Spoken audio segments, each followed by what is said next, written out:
that lay between us. How high the mountain I could not climb. In desperation I turned to heaven and spoke your name into the night. Then through the darkness your loving kindness tore through the shadows of my soul. The work is finished, the end is written. Jesus Christ, my Goeiedag en baie welkom by ons week van toewyding. Dit is my voorreg om hier in my buitelug kathedraal vandag saam met jou deur Psalm 95 te reis en iets van die beloftes van die Here daarin te vind. So kom ons raak vir 'n oomblik stil. Ons is in 'n week van toewyding waar ons stil word voor die Here en toe ek vanmiddag sit en ek dink oor stil word, dink ek dit is eintlik so moeilik vir ons in 2021 om regtig stil te word. Ons is connected met mense, ons selfone beep die heeltyd, ons kry die heeltyd boodskappe van een of ander aard, musiek is all over beskikbaar, jy weet. Wat is dit wat jou weerhou van regtig stil word voor God? Miskien is dit nodig vir jou om vir 'n oomblik dit amper af te bely teenoor die Here, dat jy stilte nodig het. Want vir ware toewyding, dink ek, is dit nodig vir ons om regtig stil te word. So kom ons raak vir 'n oomblik net stil en ons fokus op die teenwoordigheid van die Here in ons lewens.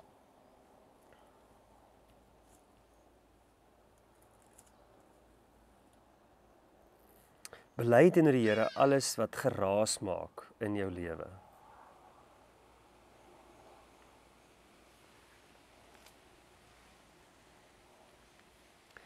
Bely teenoor die Here die dinge wat jou weerhou daarvan om regtig 'n oorgawe aan hom te maak.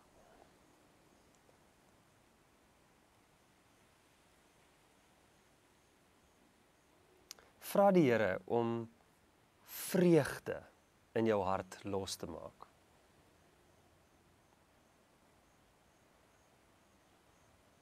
Wat gee vir jou vreugde? Wat bring in jou lewe joy? Sê vir die Here dankie vir dit.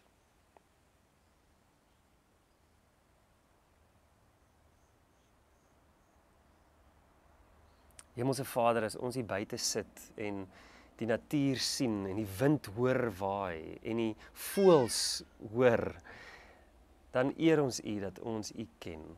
Dat eer ons U, Here, dat U ons vreugde is.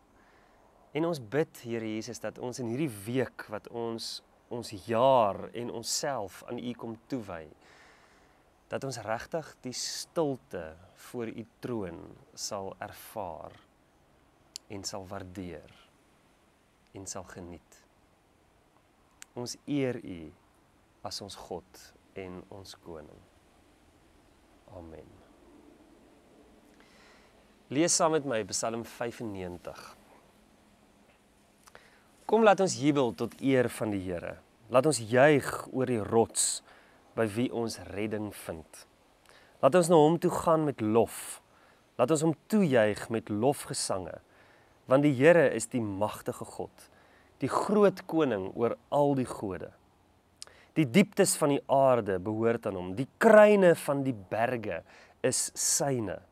Die see is syne, hy het dit gemaak, sy hande het die land gevorm. Kom ons val in eerbetoon voor hom neer, kom ons buig, kom ons kniel voor die Here, ons Skepper.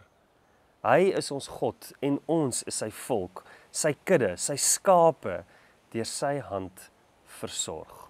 Ek wil jou uitnooi om dit vir 'n tweede keer in stilte weer te lees.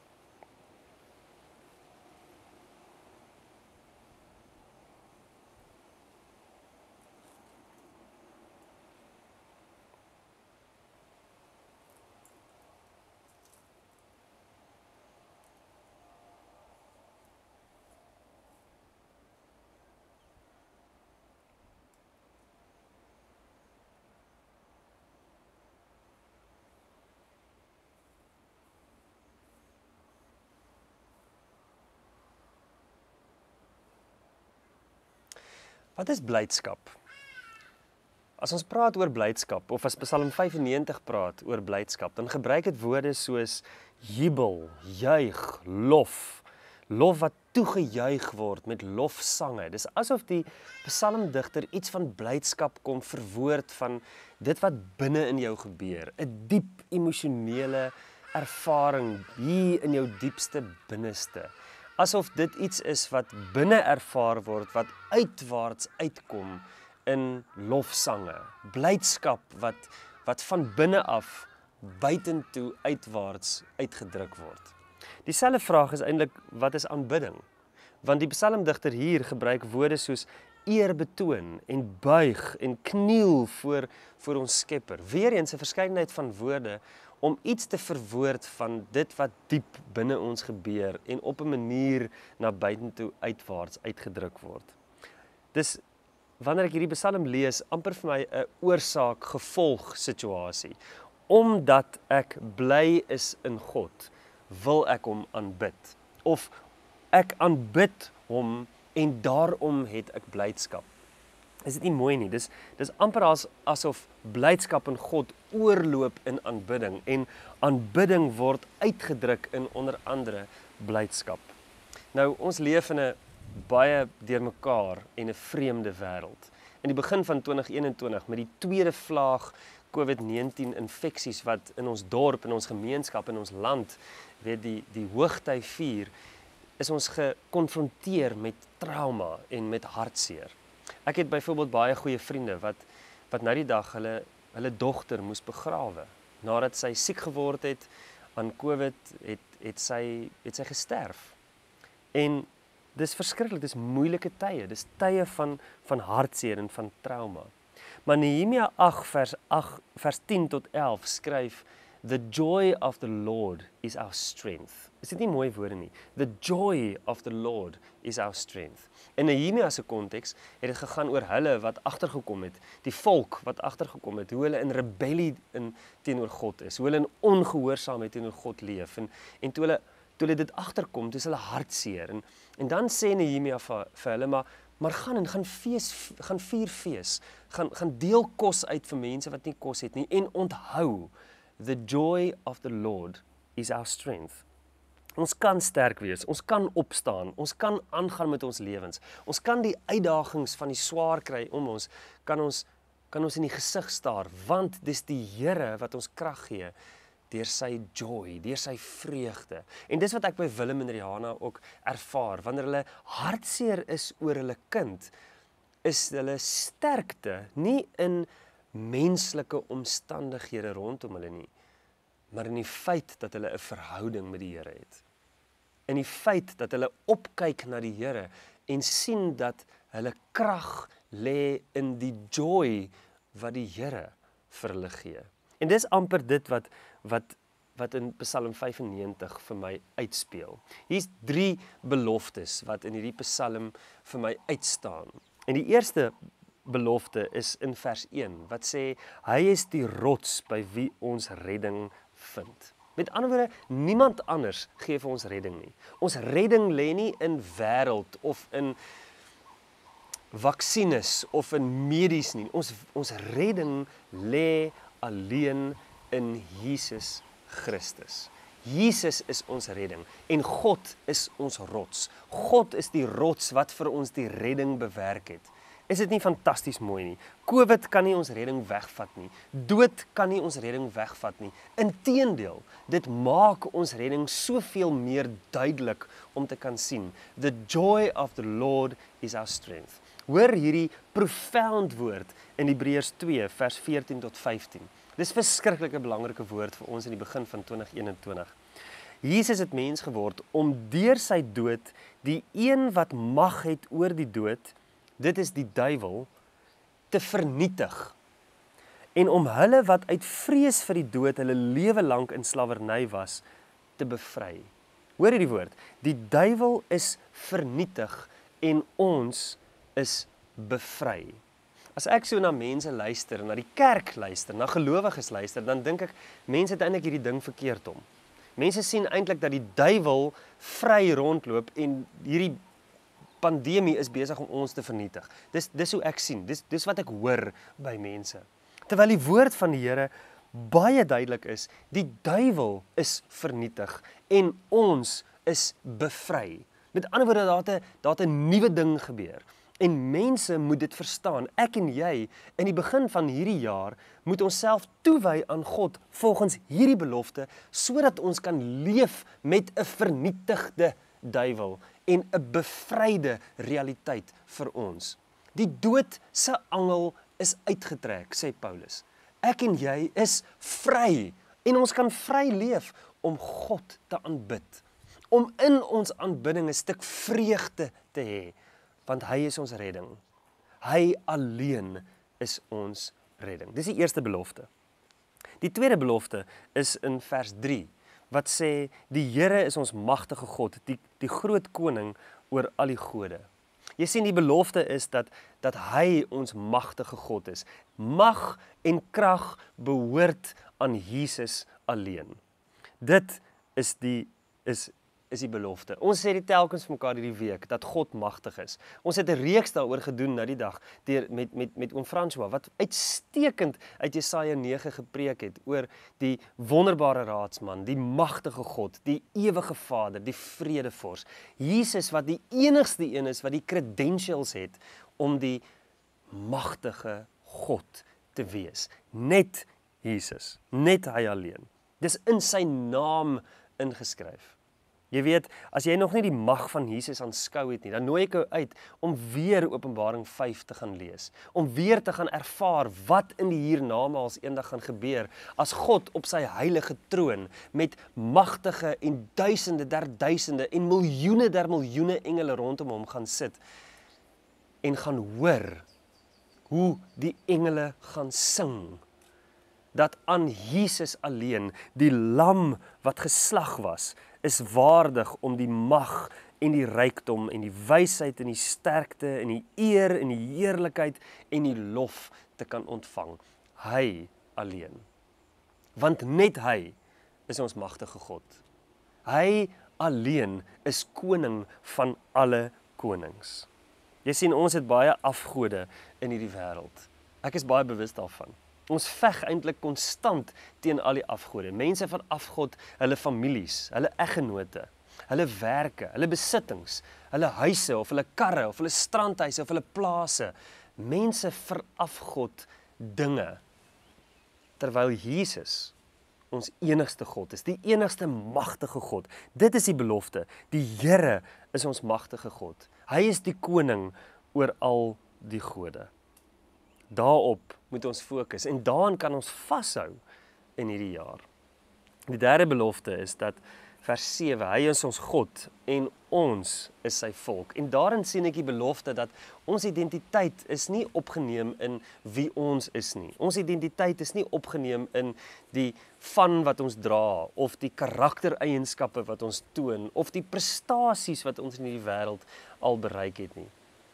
Ons identiteit lê in die feit dat ons sy God, sy volk is, dat hy ons God is en dat ons aan hom behoort. Ons is sy volk. Joeg, ouens, dis mooi. Die kerk se identiteit lê nie in wie ons as mense is nie, maar dit lê in die feit dat ons sy volk is. Hoor hierdie fantastiese woord in 1 Petrus 2 vers 9. Julle daarenteen is 'n uitverkore volk, 'n koninklike priesterdom, 'n nasie wat vir God afgesonder is, die eiendomsvolk van God. Die volk wat die verlossingsdade moet verkondig van hom wat julle uit die duisternis geroep het na sy wonderbare lig. Jy sien, ek is so oortuig hiervan dat die kerk het in die begin van 2021 'n alternatiewe stem. Die duiwel is vernietig. Ons is bevry. Ons kan die wêreld vertel van die verlossingsdade, want God is ons God en ons is sy volk. Ons kan vir die wêreld iets kommunikeer van 'n ander realiteit. 'n Realiteit dat ons aan God behoort, dat ons weggeruk is uit die duisternis waaruit mense leef en ons leef in die teenwoordigheid van 'n wonderbare lig. Dis die alternatiewe stem wat die kerk dra. Dis die belofte wat God vir ons gegee het. Hy is ons God en ons is sy volk. Ons is die eiendomsvolk van God. Ons is die volk wat die verlossingsdade moet verkondig. Ons het met ander woorde, vriende, ons het 'n mandaat. Ons het 'n reg, ons het 'n goddelike boodskap om te dra in hierdie donker wêreld. Ons het lig. Ek het 'n paar weke terug 'n boodskap gestuur, 'n voice note op ons omgegroep, op ons gemeente se WhatsApp groep van my dogtertjie Amike wat 'n getuienis gelewer het. Sy het vertel van hoe sy glo dat Jesus 'n kring rondom ons dra of maak en ons beskerm, ons gesinnetjie nou, en dit is wat sy dink ons moet bid vir ander mense. Nou die dag is ons in die tuin en sy is saam met my in die tuin en iewes skielik out of the blue sê sy vir my, maar sy het weer 'n boodskap van Jesus gekry. En ek vra vir haar, ja sussie, wat het Jesus vir jou gesê? En sy sê die profound woorde, sy sê, Jesus het vir haar gesê, oral waar ons ons voet neersit, skyn sy lig op ons. Ons is sy volk. Ons skyn sy lig. En dis wat 2 Korintiërs 4 ook sê, ons weerkaats sy lig na 'n donker wêreld. So hier's die uitdaging van hierdie Psalm, vriende, kerk, kom ons doen dit. Kom ons weerkaats die lig van God na die donker wêreld. Hoekom? Want die duiwel is vernietig. En ons is bevry, nie andersom nie. Die duiwel is vernietig. Hy het nie mag in ons lewe nie. Die enigste mag wat die duiwel het, is om te verlei, is om leuns te vertel. Dis vir so hard sê dat ons dit dikwels glo. Maar die waarheid van Psalm 95 is hierdie 3 beloftes. Dat God in beheer is van ons lewens. Dat God vir ons redding gee. Dat ons hom kan loof en kan dien met oortuiging. En dat ons sy volk is. En daarom wil ek jou uitnooi om nou vir 'n tydjie stil te word en dit te bid oor jouself, oor die kerk, oor die ekonomie van ons land, oor die leiers van ons land. Hierdie 3 beloftes dat God in beheer is. So dank die Vader vir sy redding. Vat nou 'n tyd en as dit nodig is, pause hierdie boodskap, pause hierdie video en dank net die Here dat die redding in Jesus alleen die waarheid is. En dat die redding in Jesus alleen vir die wêreld gekom het. Dank die Here daarvoor. Sê dankie dat die duiwel vernietig is en dat die mag van die duiwel gebreek is. En dat ons vryheid het. Dat ons bevry is. Kom ons sê dit vir die Here. Kom ons sê dankie daarvoor.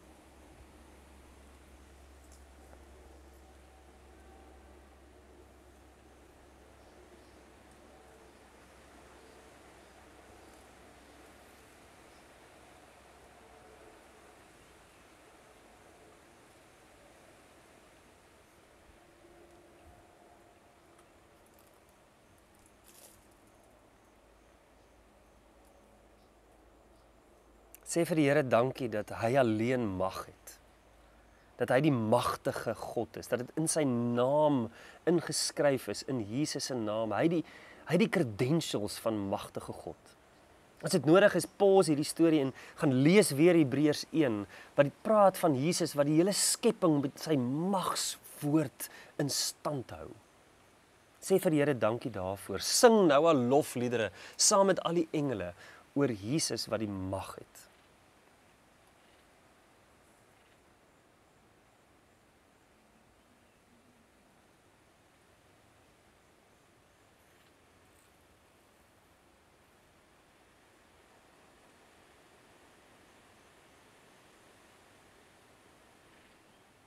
Dank die Here dat ons sy volk is. Dat hy 'n plan het met sy kerk. Pleit by die Here in hierdie oomblikke dat die kerk sy opdrag sal opneem. Dat die kerk die alternatiewe storie sal vertel van God wat ons bevry het. Kom ons wees die eiendomsvolk van God wat die verlossingsdade van God moet bekend maak.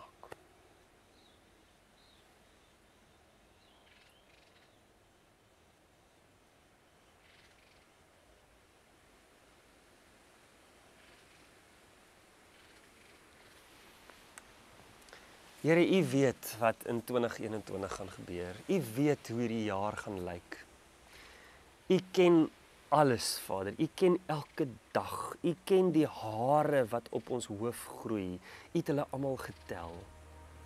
U het ons lewensdae in die boek van U lewe opgeskryf nog voor die grondlegging van die skepping. Niks, Here, is vir U 'n verrassing nie. En daarom, Here Jesus, kom pleit ons by U vandag dat 2021 die jaar van toewyding en die jaar van oorgawe sal wees, waarin die kerk van die Here Jesus Christus, waarin die gelowiges in Jesus sal opstaan en sal praat en sal doen wat U wil hê ons moet doen. Want the joy of the Lord is our strength. Blydskap kom uit aanbidding. En aanbidding word lewend in die blydskap wat die kerk het. Want ons praat oor wat ons ervaar. Maak dit vir ons eg, Here, maak dit vir ons reël. Gee vir ons dit. Ons het U nodig. Dankie dat ons die seën van God die Vader kan ervaar. En daarom, Here, wil ons die seën van God hê. Die seën en die guns van God die Vader en die liefde van sy seun Jesus Christus, maar ook die teenwoordigheid van sy Gees. Gaan in vrede, want God se vrede is met jou. Amen.